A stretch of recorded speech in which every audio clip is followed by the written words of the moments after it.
So you're bringing it, the start of the year. You know you got nothing but cheer. Your family and your friends, they are so proud of you. It's time to start to do those things, the goals you set, the ones you call your dreams. But how hard do you try? You're lucky to be alive. You're born who you are. You change what you have to. You're born who you are. You can change if you have to. You're born who you are. You must change 'cause you want to. It's time to focus on your dreams. Put them off so long, they're there but can't be seen. But how hard do you try? You're lucky to be alive.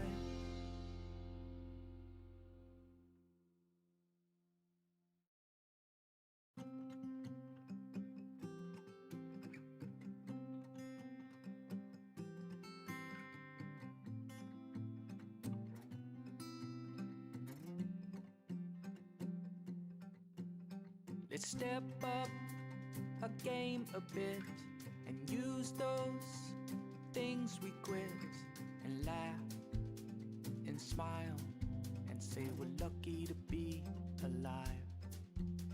It's time to start to do those things, the goals you set, the ones you call your dreams. But how hard do you try? You're lucky to be alive.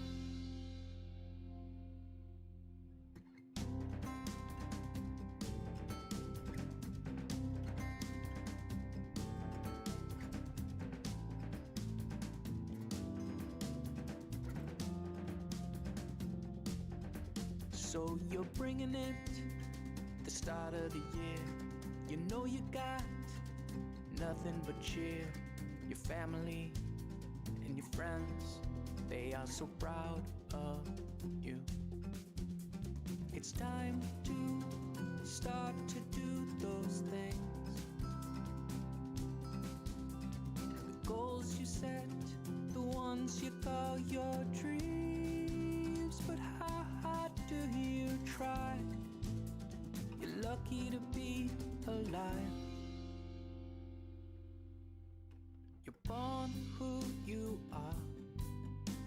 You change what you have to. You're born who you are. You can change if you have to. You're born who you are. You must change 'cause you want to. It's time to focus on your dreams. Put them off so long, they're there but can't be seen. But how hard do you try? You're lucky to be alive.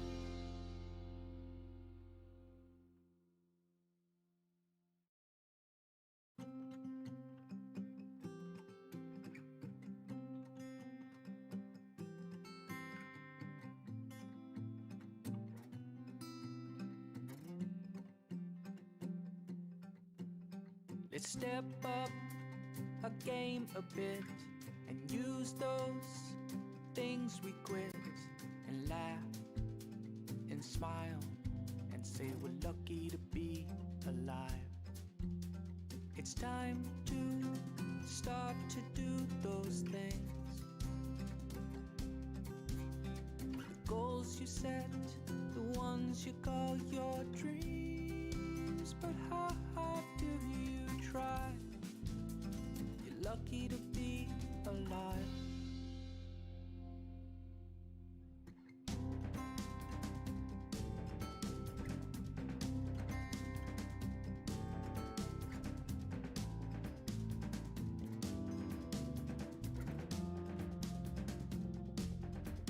So you're bringing it, the start of the year. You know you got nothing but cheer. Your family and your friends, they are so proud of you.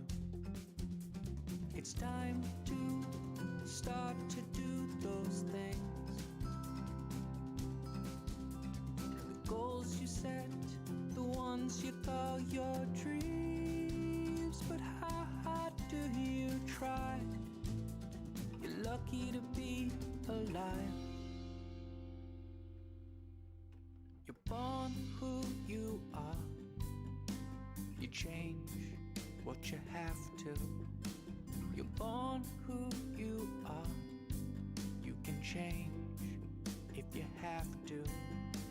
You're born who you are. You must change 'cause you want to.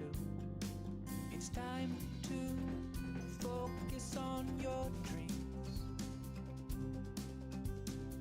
Put them off so long, they're there but can't be seen. But how hard do you try? You're lucky to be alive.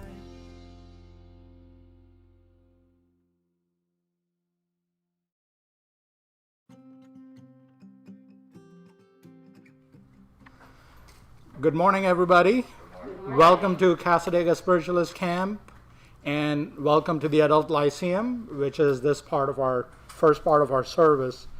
To just quickly, some housekeeping rules. If you have your phones, please try to put them on mute or silent or vibrate as necessary, and that would be wonderfully welcomed by there.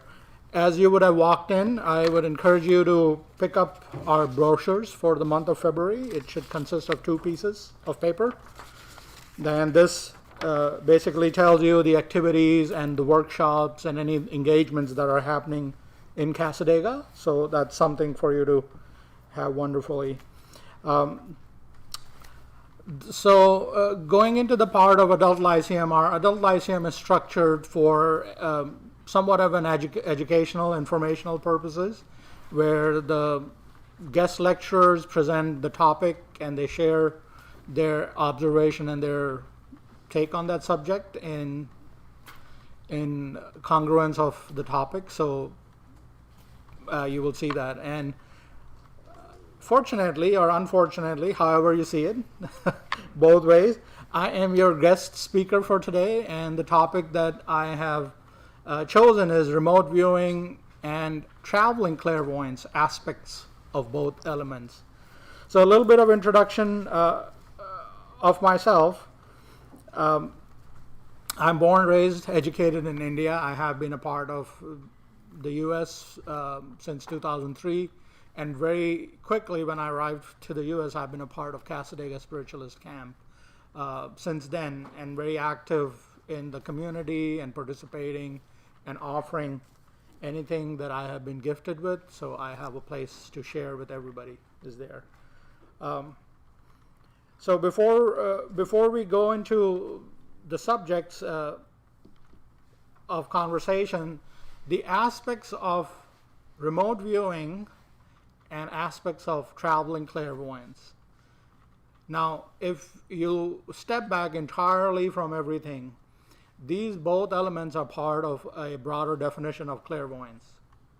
To have a clear seeing, clear vision, or clear viewing of objects, events, circumstances, everything. So if you really step far back, that's where the understanding needs to start from.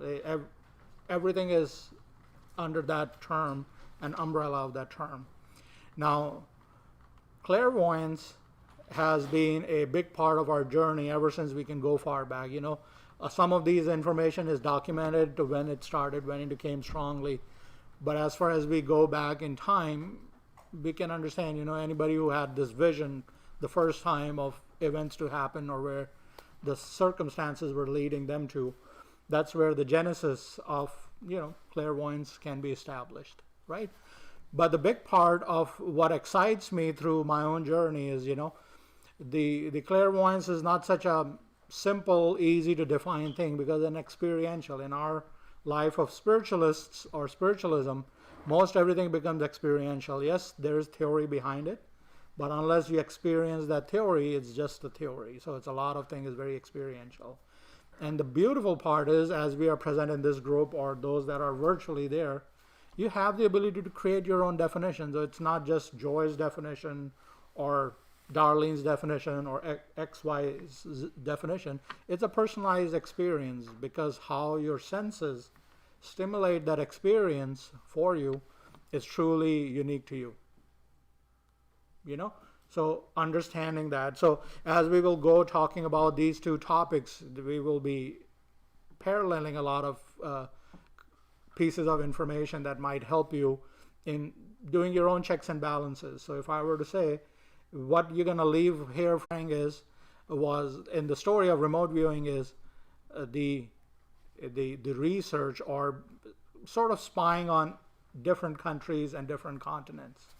So there were Russian psychics that were working in very dedicated remote viewing and working with getting information about the US, China, or other countries of importance in that time.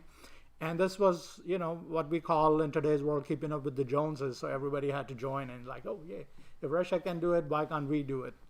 And we were able, in the US, we were able to identify a few very talented psychics that had very good hit of accuracy with the information that we're bringing. And there are names, as I will mention. The exercise was set up by a gentleman called Russell Targ. He is supposed to be one of the pivotal points or a hub of remote viewing concepts here in the US.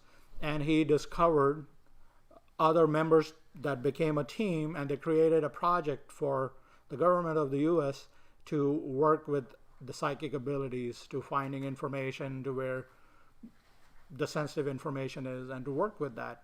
And it started in the early 1970s, and the project itself got labeled as Stargate Project.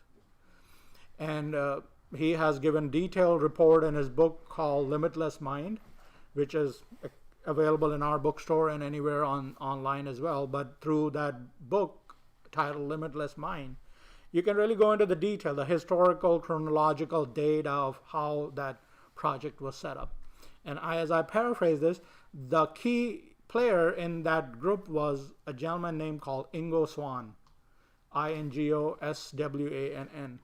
And he was the primary psychic and the artist in that project that contributed very heavily. Ingo Swann also has his own published books and material available for the aspect of remote viewing, which is very interesting. But between these two people and their collaboration with the US government, and the project continued up until the 1990s or 1995. And then through the political concepts, say, there was a thing like this project was very heavily funded and they were not really receiving return on investment in some ways.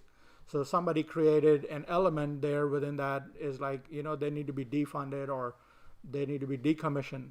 So within that process of complexity, in 1995, the Stargate project was stopped and it got declassified. But somewhere through the discovery of these elements, there was nobody could retrieve the information that was the studies over these 20 some years. Somewhere the papers were miraculously gone. But we'll leave it at that because we don't really need to be talking about that so much, because remote viewing is a very interesting thing. So to set up a remote viewing experience, I will discuss a few things before we get into how to set it up for yourself. The first and a very important point, what I want to communicate with everybody, is there's always ethics involved, right? If we see the Stargate project through Targ and his associates, we would say they were doing it for a country, so their purpose sort of surpasses a necessity of that boundary. But yes, if I were to go into your space to have this remote viewing experience, it's almost like, crossing that free will or the choice or the ethical boundary of not having your permission. So I just wanted to warn, I always warn to be mindful of that. right? So ethics are very important as you set up your personal play and exercise to see where you stand with this remote viewing concept. So ethics are very important. If you are participating with somebody that you know, ask their permission, give them the permission so that you both can experiment and play with how this works, because everything is a practice, an experiment to say what works for you, right? So the ethics are the most important. The second part, which is very important, is, and this goes for not just remote viewing, but traveling clairvoyance or other psychic activities that you would participate is perception. How you perceive things, how you receive things, and we all have our way of interpreting things through our own journey up to this age that we are in, or what we learn and understand, but you create your perceptions. I can share my perception with you, but that is not necessarily that's how you need to look for your own set of information. So just choose to develop your own sense of perception. How you receive the information, how you interpret it, then it becomes yours. So the perception is there. The other exciting thing for me is to understand spatial awareness. And this is just by saying, if you are in this room, are you spatially aware of what comprises of this room? And as people walk through the doors or you see somebody, are you spatially aware like what they are wearing, the colors, the jewelry, the accessories? Spatial awareness is a very key element in our work to understand how things can really benefit, right? If you have ever done any psychometric exercises or participated in the workshops, you would see classically they will give you a tray or a box where there are different elements are there. They'll give you 10, 15, 30 seconds to observe that box and say, tell me what is there. That's an exercise, but that exercise goes into real life, that you take yourself and say, I'm walking into this restaurant, my mind is on the food, I'm hungry, but who's sitting where? How are things placed? If the place is clean, spatial awareness. And a part of this is also the depth perception that allows you to see, how far somebody is, how close somebody is. That all becomes that part of that. Now, if you, and martial artist, if you are somebody who is adept working with that, that is also the aspect of spatial awareness come into play, is because, you have to understand the body movement, the shape, size, form, and how it influences you. And that's just simply said, spatial awareness is very important.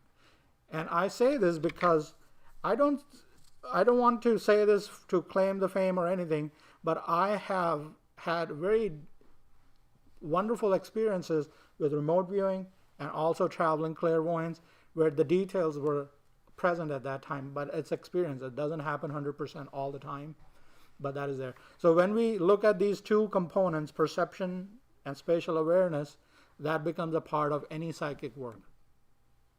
Can you imagine those that do psychic detective work or looking for lost and found objects? They need to have the spatial awareness. They need to understand how the scene is being set up in their minds.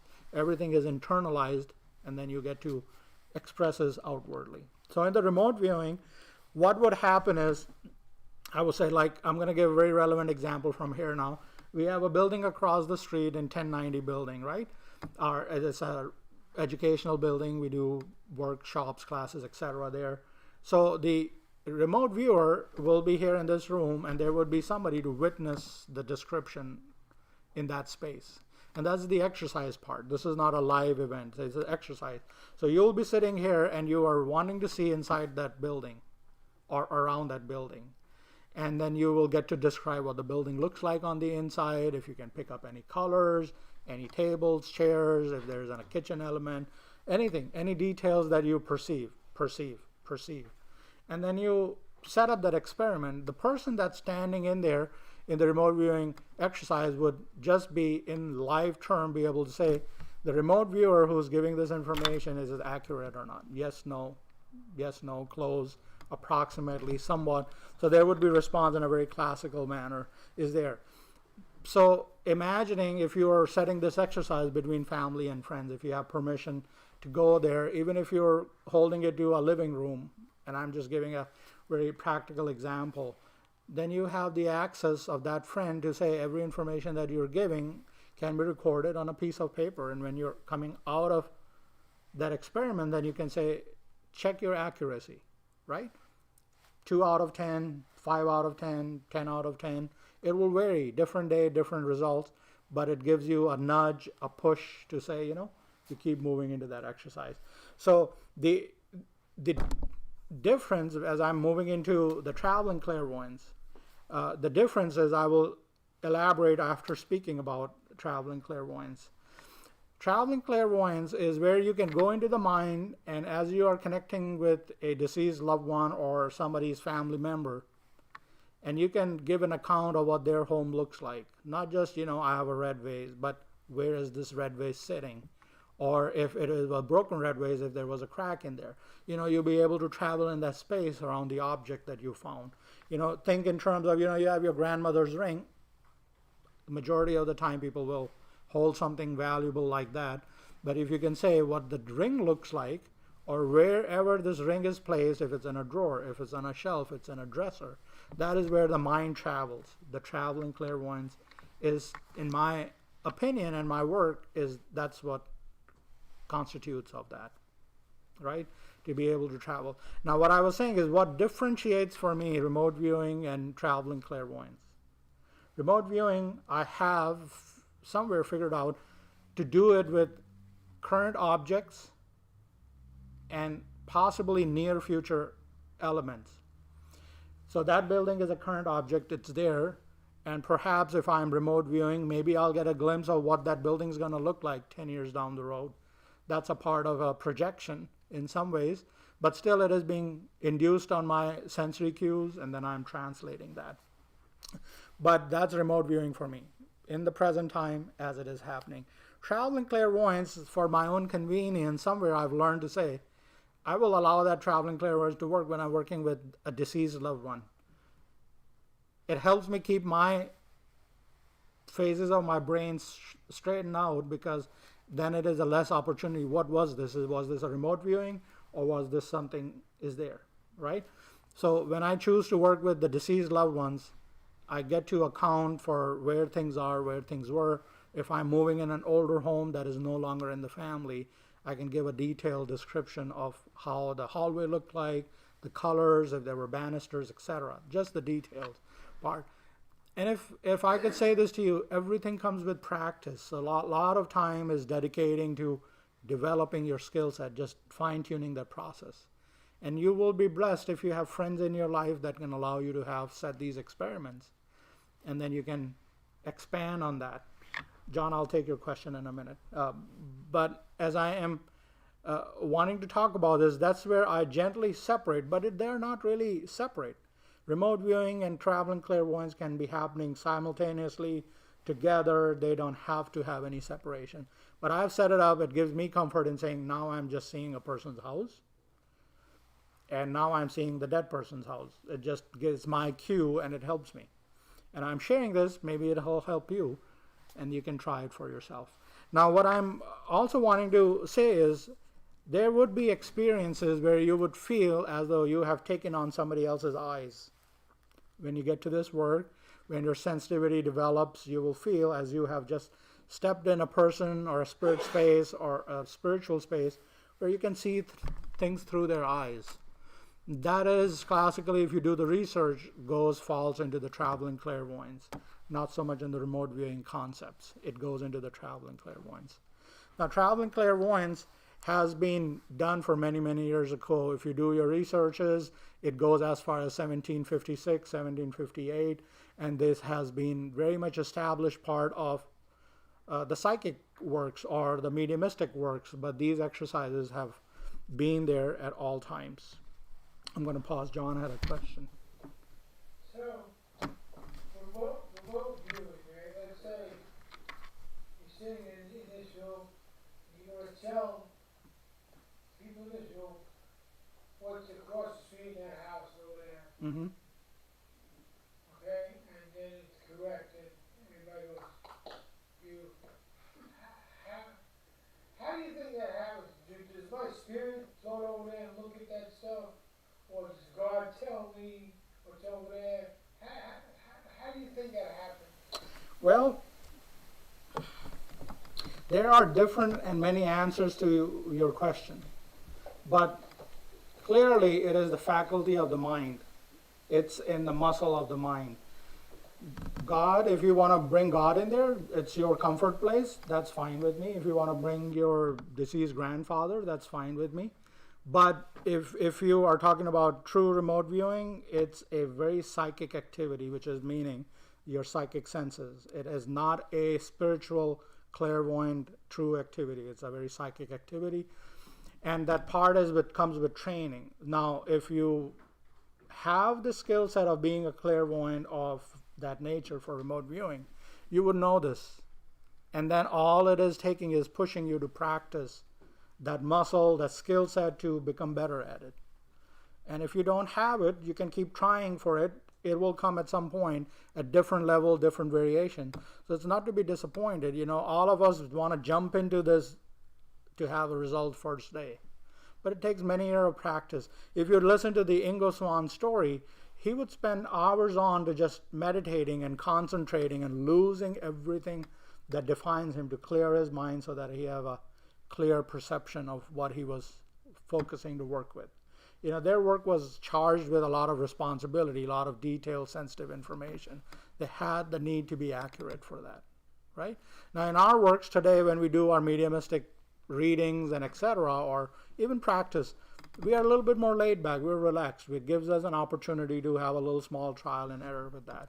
So it's a matter of strengthening that skill set. Now, that's what I was saying as in the end before you ask your question is, when we work with our deceased loved ones, our grandfather, and we go into their space, often it would feel like you're seeing things through their eyes. You know, what it looks like. I left my tractor over there and nobody moved it after I died. It's still there. You know, that sort of information is there. So it's not a made up thing. You will have to know within yourself that you're making that journey work. So if you're a part of this Cassadaga communities, there would be a lot of teachers that will do psychometric exercises. They will give you tools to strengthen that skill set. And if you are, for the audience that is online, if you in your own spaces find teachers and classes that will help you develop that skill set, that would be a wonderful place to start and practice from that perspective. Now, we have heard of Nostradamus, you know, the famous predictions. There have been other seers that have given detailed account of how things were happening. There are a few renowned French participants with traveling clairvoyance that have been very detailed in seeing how things are going to transpire. So, you know, to understand how to take that. Now, what I wanted to bring forward is, how do you, you know, go about, there's no trick here that I feel any other teachers can spoon feed you as this is how it is done, other than taking yourself and making a part of yourself a part of that experiment that is happening. And you can call it as a lab experiment or whatever you want to call it. And then you try with it. It's almost like, you know, first time somebody told you how to knead a dough and show you what it looks like, and you had to do it yourself. You didn't get it right the first time, I would imagine. 8 out of 10, you didn't get it right. But over time, because you had to create that experience, you perfected it. Maybe now you have your own secret way of doing it in less than 30 seconds, as opposed to somebody still trying for a half hour to create the same consistency. You know, over time, we become good at whatever we are starting at. So start somewhere, and then you build onto that. Corey. What if there's a place that we can't go to and we've never been? How would we, is that like far down the line with trying to practice like things you can see and double check and whatnot? I would give a strong yes to what you asked, and you kind of answered in your own way, because it's almost think in these terms. You know, you have a balloon and you're trying to poke a hole through it to deflate it, and it has to have some amount of give. You understand? So we are penetrating to our limited mind, and we have to make it limitless. So we have to keep pushing on it till it gives into the next layer of experience. So if you understand these participants, this is not just Ingo Swann, there were many other psychics. They did these activities and exercises day after day after day after day till they got from step 1 to step 2 and step 10 over time. So like you're responding within your own question is, yes, pushing on that. Not be disappointed. If you're having experience, you continue to push on to that aspect to get the result. Do it till you get it. You know, it's not easy all the time. It's frustrating, but you have to continue to know I'm making progress. Small progresses has come into place. But the mind is that. You know, you think of all these other aspect of saints and sages that have accomplished their lifestyle. It didn't come to them at day one. They sat in that same journey for a tremendous amount of time. So commitment of time is very essential for any psychic gifts. So I'm going to take Corey's question and go into the part of what I've learned in the last few years. I had a great opportunity of meeting many other tutors and teachers from all over the world. And what I've come to learn is we are all born with the natural aspects of mediumship and clairvoyant psychic abilities. Naturally born, right? Which we feel is normal to us because that's how we've grown and we are accustomed ourselves. To be able to do a deliberate activity, we have to break the natural cycle of mediumship or those skill set and train ourselves to become an unnatural medium where we can do it on command or do it on a given cue. And we have to practice and practice till that unnatural way becomes the natural way. Because consistency is very important in this work. If you're not consistent, then you're always doing a hit and miss, trial and error run. And you have to understand consistency, a big part of saying, you know, I got this. It doesn't matter how, when it comes, consistency is very important. So to answer that, Corey, your question in a slightly elaborate way is, what you may be allowing yourself to work with is your natural mediumship, which is natural to you, natural to your makeup of your senses. You may have to push on it a little bit so it becomes unnatural.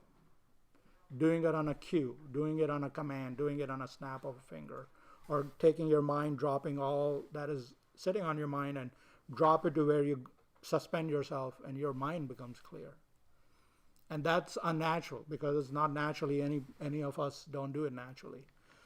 And then when that becomes natural, that you can do it all the time as quick as you can, then that unnatural becomes natural.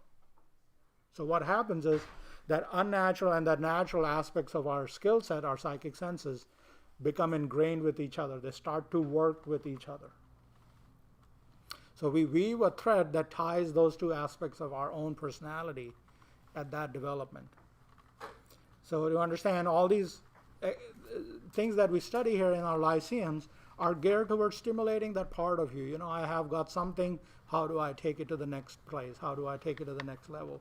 And this is about stitching it together, figuring it out how to get things done. Is there? John? You think, like, remote viewing and deja vu, you think they're like the same? Like, I've walked into rooms before, and I've been here before, I know this, I knew that, she hasn't been there. This guy, he say a sentence, and I knew he was going to say that, or I've heard it before, and I've never been in this room before, or I've heard that before, I've never seen this guy before, and I knew he was going to say that. And deja vu, so now it could be like a time warp type thing. I could have been there 10 minutes earlier and seen all this, and then somehow it retracts itself, and now I'm walking in for the first time. And it's just so mind-boggling. It's almost, when I have the deja vu, which I haven't had in a while, but I used to have it quite often, but when I have deja vu, I actually feel almost physically sick. It's right here. Yeah. What right. What you're saying is very appropriate because that is a part of this big umbrella what we are talking about, remote viewing and traveling clairvoyance. What that is called spontaneous clairvoyance. That's the term for that. Spontaneous clairvoyance. It is deja vu, but it's happening at that spontaneity. It's happening just in that moment. And you're right, because I know what that feels like because I've had my own experiences where I knew what one person's going to do, physical actions, words. And I had to just say, this time I'm going to just sit back and see if it's going to go exactly. I knew exactly how and who was next in their pieces of conversation, but that's spontaneous. I have not been able to make it a natural experience for me, right? I have still not gotten to that point. But what you're saying, I was always amazed that it actually made me feel physically ill. well, yes, because it's hitting your solar plexus. That information is passing through our solar plexus. Spontaneous. This is happening. That's exactly where it feels like. It like feel my gut is sick, or I'm just feeling awkwardly awful. Is there? But it's an interesting thing because we all have deja vus. The another interesting part of this spontaneity is if you walk in some place and when you step on that land, you know you've been here once before. How many of us had that experience? I think a lot of us have those experiences. I've been here once before. Right? And that's what happened to me when I was walking in Hendersonville, North Carolina. I knew I was there. I've been there once before. And it just feels very natural to me. So I know those experiences are just like funny experiences. What if I have the sense that I've met the soul before, not the person? Very interesting. Let me finish what I was saying and then I'll address that with you. So that part of that experience of knowing is also just expanding on that spontaneity is just a knowing. And what our friend just asked is a part of that. Your soul has traveled so many parallel universes, parallel lifetimes, then we get to experience that. Now, what you have just asked in the last approximately 10 years, I am finding that the people on this earth are becoming more fine-tuned. We're opening our sensitivity, or the veil is thinning faster than we are able to understand. So a lot of souls know we have known each other. Happens truly, not just being in presence. The moment you see in somebody's eye, you have that click. Not all the person, but what our friend is asking here happens usually when you make that eye contact or you make that face-to-face connection, and you would know, because that's your pupils are a very good way of leading you into that space of knowing is there. So what you were saying is a part of that thing, but it's necessarily not a remote viewing concept. But I think our sensitivities are so much heightened and the veil is thinning that we are able to recognize how we were connected in our soul's journey from that part. I do present a lecture on that because I've had my own personal experience where I know I've met, and the other person has verified where they have met me. So I've had validation, and I have more stories to that. But that's a wonderful concept for another day. But remote viewing, I want to say, spatial awareness, your perception. Okay. The tools to work on. So here's it. We have elements, right? Fire, water, earth, metal, so and so forth. Now, how do you set this experiment so that you become a good remote viewer or good traveling clairvoyant? Everything is a feeling, right? Everything is a texture. Nothing that we do is done with one sense. It's always a combination of multiple senses, right? So if you are really wanting to be a good remote viewer, here's your exercises. You put a piece of nail somewhere remotely, and then you tune into that, even though you know it's a nail, what it feels like. What does it taste like on your taste bud if you were to be having an olfactory cue? What it feel like if it is a piercing feeling or you're associating that. So what's going to happen is you will create that association with that. Same thing with water. What does the water feel like? If clear water feels different than a water filled with algae in that space feels different. What does a murky water feels like? What is your feeling? You're feeling safe. You're not feeling safe. But to understand, you create the elements.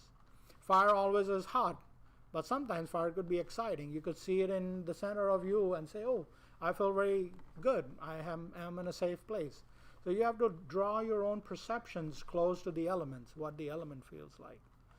So when you set these remote viewing exercises, so if you're walking past, let's say, an armor somebody wore in 1912 war and they have in somebody's home, you would feel what you just passed in that space of traveling. You would feel what it feels like.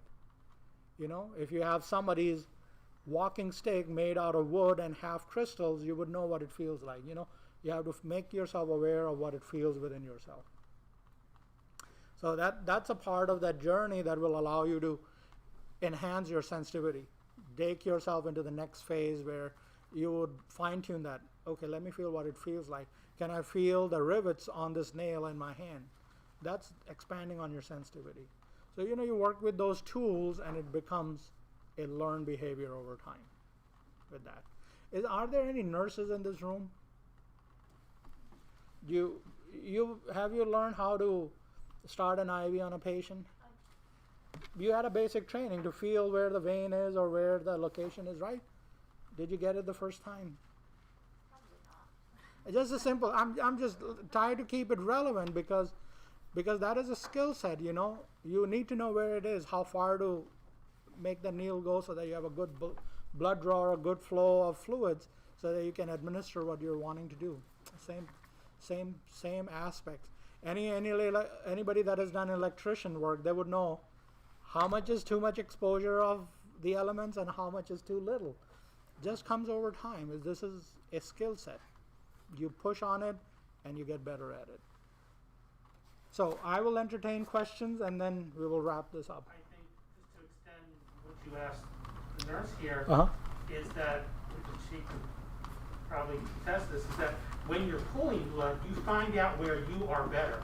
I'm better finding them in the hands, or I'm better Absolutely. finding the arm here, and it may not always be the best practice to focus just on that. Right. But find where you're better at hitting. And that's exactly where the skill set leads us to, finding what works for us, what our perception leads to create our reality.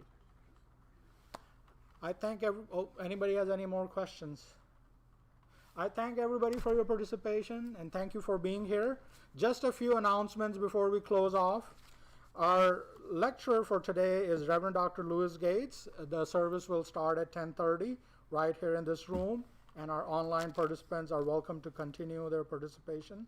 We also have a workshop today titled Sacred Geometry and You, Vibrational Consciousness and Harmony in Your Life, presented by Reverend Dr. Phil DeLong from 2 p.m. to 4 p.m. right here in this building for $25. Everybody that is present here is welcome to join us and enjoy that communication. Our lecturer for next Sunday's Lyceum is Reverend Diane Davis, and we will be meeting right here. The last but not the least, very exciting news. Next Saturday, coming Saturday, is our gala day from 10 a.m. to 4 p.m. Everybody is welcome. There is going to be a lot of activity. Please manage your social distancing and your safe practices that are best for you and best for others. But come and mingle with us. There will be vendors, readings, lectures right here in this space. So come and be a part of our community and enjoy that day with us. Thank you. Thank you for being here.